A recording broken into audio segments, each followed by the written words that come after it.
Hey everybody, it's Master Gallengeist here, bringing you my review for Eden Zero Season 1 Part 2. Now granted, it's more my kind of Part 2 because Netflix is like, hey, let's chop this fucker in half and show a couple episodes here and then a couple episodes later. It's like, alright, fine, I get that dubbing can take some time and whatnot, so we'll kind of... we're good with it, so we pretty much get just pretty much the same kind of stuff that we got in the first half of the season, except it showcases more of the kind of problems, i.e., pretty much pacing of like, oh, this is really kind of good, and then it goes, holy fucking shit, it's really kind of bad. There's no like a gradual kind of way to it. It goes from like 1 to 100, and then you're like, whoa, I need a little bit better pacing with this. And fan service that just pops up because they want to do fan service. Now here's the thing. I don't mind fan service and I don't mind like sexy kind of stuff and sexual kind of stuff. However, when it pops up and kind of just comes out of nowhere, doesn't really feel organic to the plot and kind of derails the plot a little bit. Never to the point where it's like a plot point gets completely and utterly destroyed, but like you're going along in the plot, it's like, hey, here's that comedic kind of timing and fan service thing, let's kind of just smash this one out. It's like, alright. It just tonal inconsistencies. It's just like, ah, shit. Now, it's pretty much that whole kind of still example of like going from 0 to 100 way too quickly and not kind of like gradually getting you there. I don't mind if you got a heavy moment and some kind of levity kind of pops off and you're like good with it. You know what I mean? It's just in how you're able to execute it, present it. That's my kind of issue with it. It's like, okay, this might not be me for me in the kind of future. Though, granted, I still like the action scenes and everything kind of going on with it. Those were pretty much really kind of good.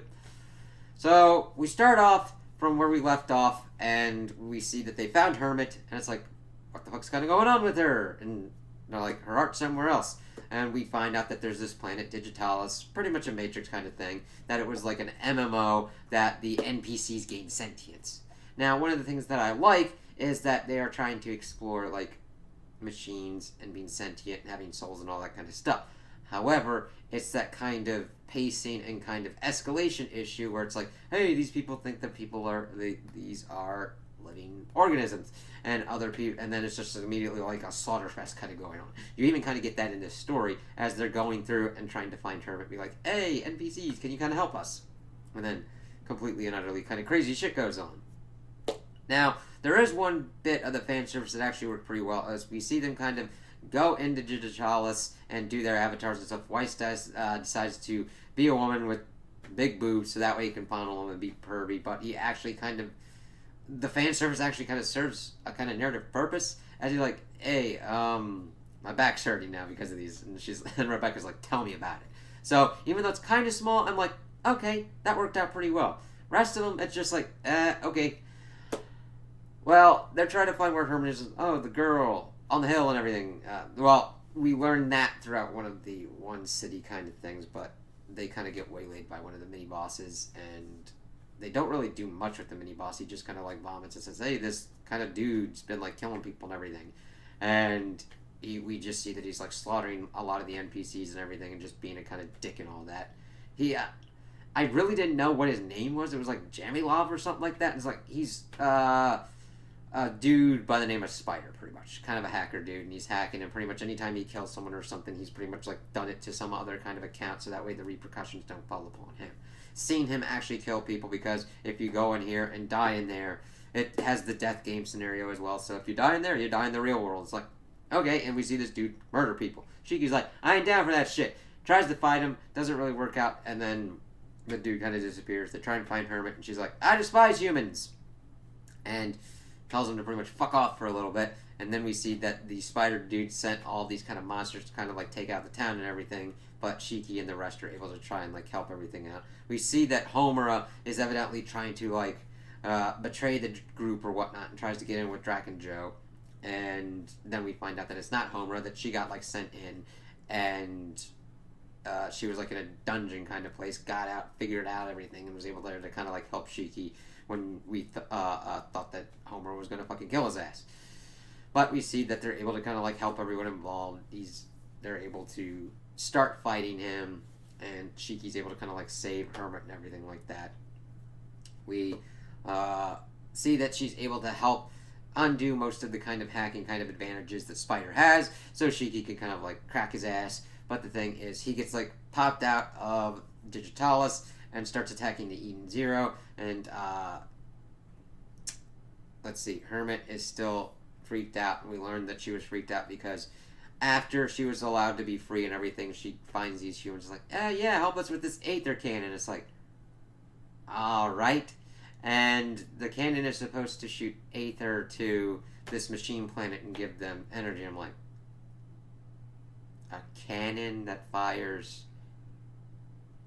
Okay, we'll see how this kind of goes out. Spoiler alert, it's a weapon and is used to kill the robot compatriots and everything else. And like, yeah, fuck machines and everything. The dude goes like that at like a drop of a hat, starts punching her, and has been pretty much torturing her for like years. And then a group, government-wise, is able to kind of like grab him and be like, hey, fuck you, dude. And Hermit just like wandered out and then just like stuck to Chalice.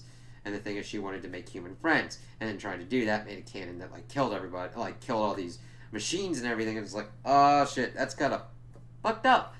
Let's see. Also, we learned that there's a government agent that was the one that was impersonating Homura, and that's about it with that bit. And it's like, oh, she escapes.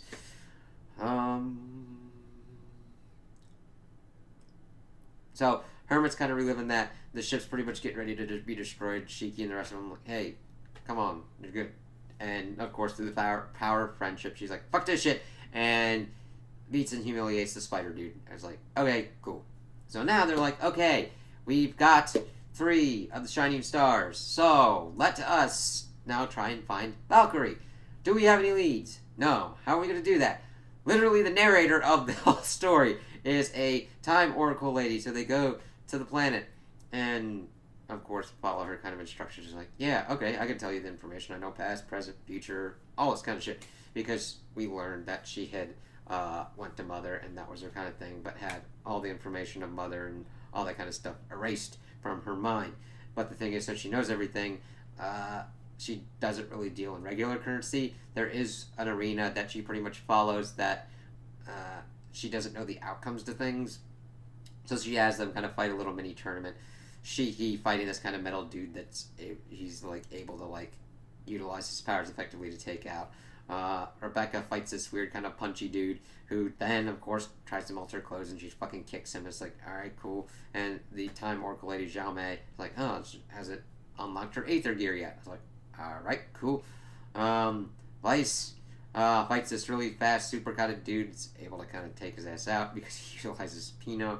And then Homura fights what we think is Valkyrie, but it's actually just like a training droid kind of thing. And we see her pretty much like going through and understanding what went on as their kind of relationship. That Valkyrie found her, saved her from getting like killed by some crazy ass people, and that Homura pretty much just like followed her around and became her like unofficial daughter, pupil kind of thing, because her mother kind of abandoned her and said that she'd be coming back to her eventually.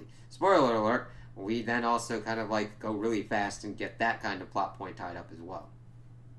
She's able to defeat her training mentor kind of thing, and then she's like, yeah, it's on this Sun Jewel planet. They get there, it's this giant disparity between really poor people and really wealthy people, and Shiki and Rebecca and Homer are like trying to figure out. It's funny, they're like, yeah, we're just gonna kind of try and shout and get the information. And everyone's like, what the fuck's going on with these people?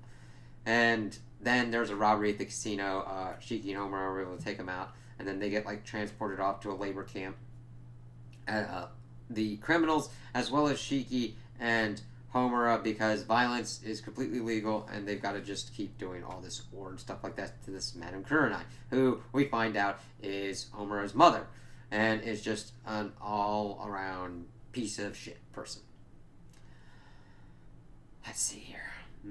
So Rebecca's trying to figure out stuff. She has a little thing where her B-Cuber rival bitch is like, hey, do this collab video with me dressed up as this cosplay anime chick, and then just like pour slime on her to just be an asshole. And then this other kind of B-Cuber dude is like, hey, you did that, so I'll help you to the labor camp to kind of help your friends out, even though he's one of the people that is in the employ of Madame Kurenai and fucking around with people. Also, Madame Kurenai has like people brought to her as like boy toys, and this one dude got a little bit too close to her, and she burnt his face off pretty much, which does come back to bite her ass later. But it's just to show how despicable and evil of a person she is. However, once we start learning more information, she just becomes more despicable and evil. Well, we learned that anybody that pretty much is sent to the labor camp is fitted out with these collars, and they've got to, oh god, they've got to mine all these ores and everything, so that way they can kind of work off their debt. However, we get to a point where Homura is helped out by Rebecca to kill this monster thing. The minute it goes to 0, it then goes back up, so that way you can never work off your debt. Because fuck you, that's why. Ha ha ha. Also, Madame Kurenai employs a pretty much tactical laser system. Like the criminals that were stopped for the the casino robbery, were pretty much annihilated by a laser beam of death. So we've got that fucking thing floating around, and that's actually tied to Drac and Joe as well. Because now he also wants to go for the Eden Zero because money! And it's like, okay. Like, I don't mind that their stuff is simplistic of, like, they are just greedy fucking assholes. However, you need at least a little bit more to that. It's like, is there any kind of other motivation for why they're greedy motherfucking assholes? You know? I mean, granted, it's fine for them just to be greedy assholes. But you can only have that being pretty much expounded upon so much before it kind of gets a little bit tiring. It's just like, alright, cool, you're a greedy asshole, and then here's the thing, when you've got that, you've also got to show the kind of different kind of ways that they are a greedy asshole, what they kind of do, because we see Drac and Joe learn about the Eden Zero from Spider, and Spider's just being a dick dude, and he's like, fuck it, I don't give a shit about you, and has one of his henchmen pretty much shoot him and kill him. See, he's a really kind of fast draw kind of guy. Well, since that's kind of balled up, we get this Paul dude who is like one of Valkyrie's kind of pupils, but then we learn that Valkyrie is dead and that she pretty much sacrificed herself to help save the people because Madame Kurenai was sending all these kind of monsters to kill them all. And we see her, and it really kind of sucks because she's dead. They don't bring her back here. I'm like, I didn't know if they would because she's an android. I'm like, damn, that really sucks. And also, Paul is kind of weird, and he stole Rebecca's panties. I'm like, okay, cool. Let's see. Homura's really affected by this. Shiki's like, that shit ain't cool, and then flies off to pretty much beat down Madame Kurenai, who then gets into a giant mech, and her giant orbital laser is pretty much taken by Drac and Joe because reasons? Like, I know Drac and Joe is pretty much going to be going after the Eden Zero, but I have no idea why he fucking shows up here other than because the plot kind of demands it. Like, it's not bad that he's here. It's just really fucking odd that we've got all this stuff going on with this planet, and there's like, Drac and Joe popped up. I know the Eden Zero's here, but how the fuck would he even know that, and why the fuck would he even come here? Like, if you had even laid the bears kind of out for that, sure, okay, cool. But I think they kind of wanted it for some kind of attack purpose or something. Or even in their pursuit of Eden Zero. It was just odd. And I'm just like, I needed a little bit more to kind of like connect it. But I was like, alright, cool. Kind of gives our stops Madame Kurenai from utilizing her like best kind of trump card and instead has to go into the mech so that way we get a better kind of action scene.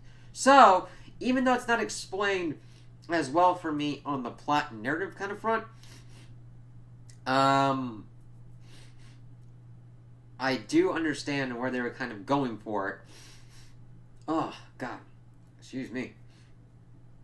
And the actual action front to have Shiki fight a giant kind of mech person. So, we get that going on.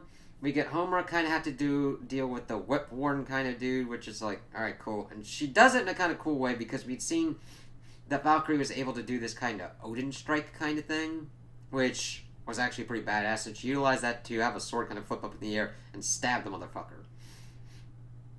Oh, and evidently with,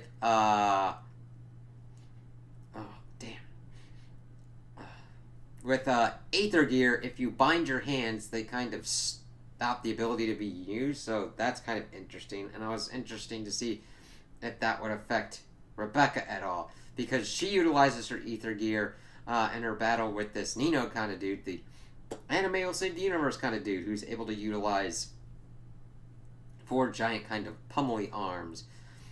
But she's able to kind of like do stuff with time or whatnot. Xiaomei's yeah, her stuff's gonna be really important later on. Probably save the whole kind of universe kind of stick. I'm like, oh, okay, there's foreshadowing, and they're just outright fucking doing it. I'm just like, oh, alright, go with how you want to do it.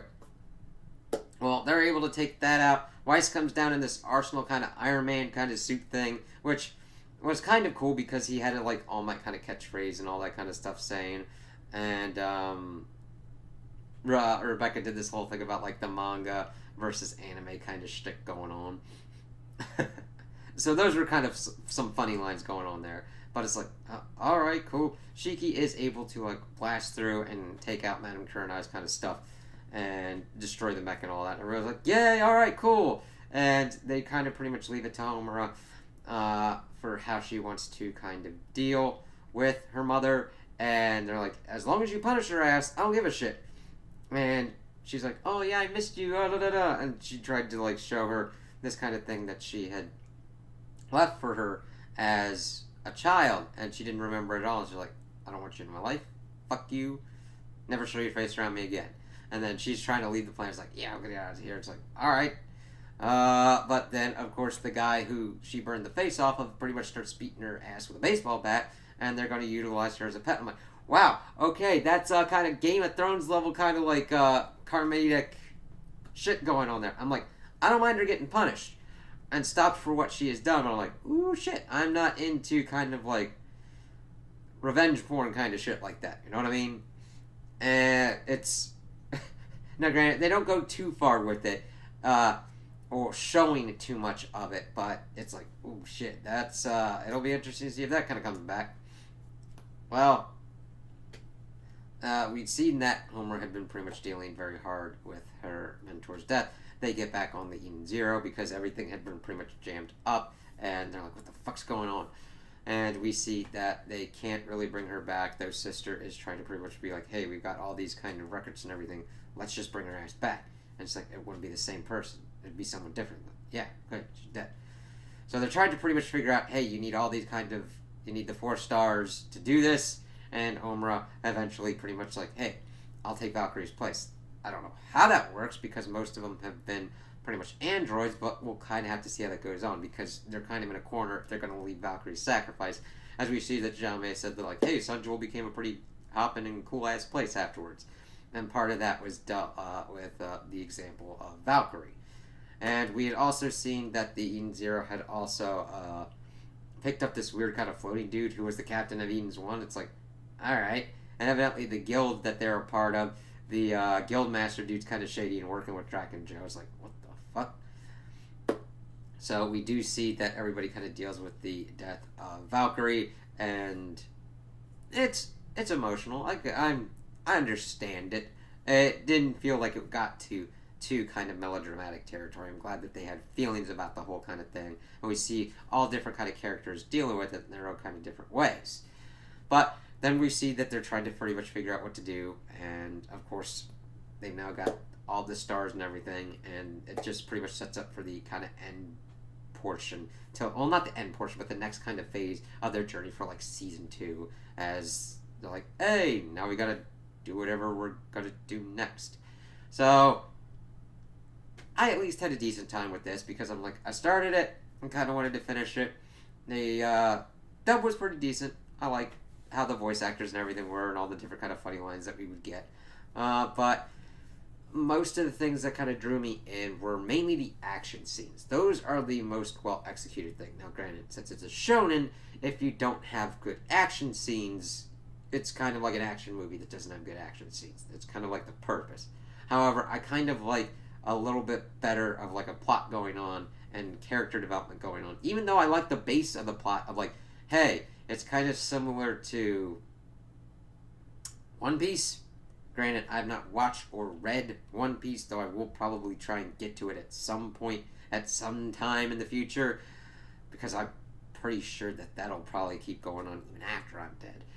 But they've got their kind of quest thing of trying to find Mother in this kind of starship. It's like space pirates. So we'll kind of have to see how that kind of works out. I like the basic premise of that kind of journey and everything. I just need some better kind of pacing, more kind of plot things going on in a way that's not completely seesawing of like, hey, we're friendly. No, we're fucking not. We're murdering people. Like, what? Oh, okay. That went big real quick.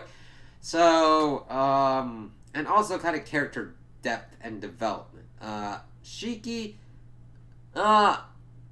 pretty much stays the same, which isn't a bad kind of thing. I don't mind flat characters where they don't change too much. Mainly, the good thing is to put them up against obstacles that challenge their kind of morals and what they value most and how they're able to keep retaining on that kind of situation. Kind of like a Superman Goku kind of thing. Rebecca definitely had some nice kind of development through here, as well as Homer and Weiss a little bit. But usually I kind of like a little bit more kind of challenges for characters and whatnot. Now, granted, this show could do that theoretically in the future. Hopefully it does. So I would definitely recommend this for mainly action aficionados. Not much on the plot and not much on the character depth, but like action and some jokes and gags. I thought were pretty funny, or at least good enough to be like, hey, I didn't feel like I wasted my time. I've watched vastly worse things where I'm like, wow, I would actively want that time back. Like, give it to me, you son of a bitch. So yeah, those are my opinions on Part 2 of Season 1 of Eden Zero. Tell me what you guys think in the comments below. If you liked it, if you didn't like it, if you agree with me, if you disagree with me. Also, like and subscribe, and I hope you have a good day.